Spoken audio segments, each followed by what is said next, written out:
Hi friends, welcome to our channel. ఈరోజు నా స్టైల్లో బోడకాకరకాయ ఎలా ఫ్రై చేసుకోవాలో చూద్దాం.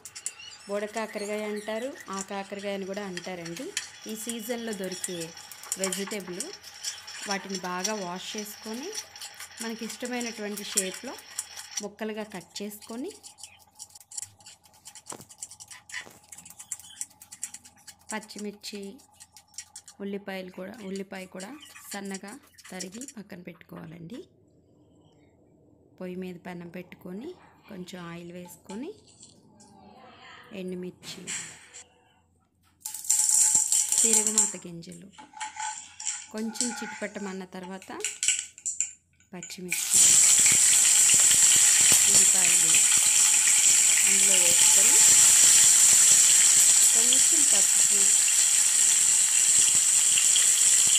జీలకర్ర కూడా వేసుకొని ఫ్రై చేసుకోవాలి. పచ్చివాసన పోయే వరకు, కొంచెం కలర్ చేంజ్ అయ్యే వరకు ఫ్రై చేసుకోవాలి. కరివేపాకు కూడా 2 రెబ్బలు కరివేపాకు, అది మన ఇష్టం అండి.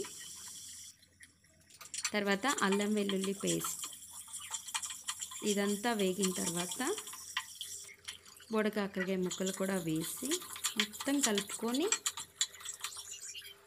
కొంతసేపు మూత పెట్టుకొని మగ్గనివ్వాలి. అవి మగ్గుతూ ఉన్నప్పుడు మధ్యలో మనం తీసి వాటిని కదుపుతూ ఉండాలి. కొంచెం సాల్ట్, కూరకు సరిపడా మనం తినే అంత సరిపడా సాల్ట్ తగినంత వేసుకొని ఫ్రై అయిన తర్వాత ఎండు కొబ్బరి తురుము అండి, చాలా టేస్ట్గా ఉంటుంది. ఎండు కొబ్బరి తురుము వేసి కొంచెం ఫ్రై చేసుకొని మరలా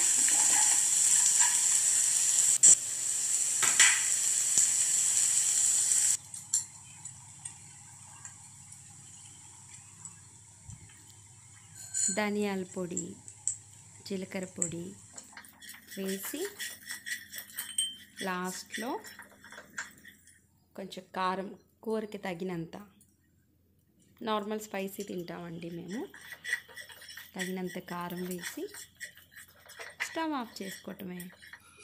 5 మినిట్స్ తర్వాత సర్వింగ్ బౌల్లో తీసుకొని రైస్తో కానీ లేదా సాంబార్ విత్ బోడకాకరకాయ ఫ్రై చాలా బాగుంటుందండి. ఒకసారి నా స్టైల్లో నేను ఇలా తయారు చేశాను. మీ స్టైల్లో ఎలా తయారు చేస్తారో ఒకసారి మీరు కూడా ట్రై చేయండి. Thank you for watching. Please subscribe my channel. It's my old channel. Thank you everyone.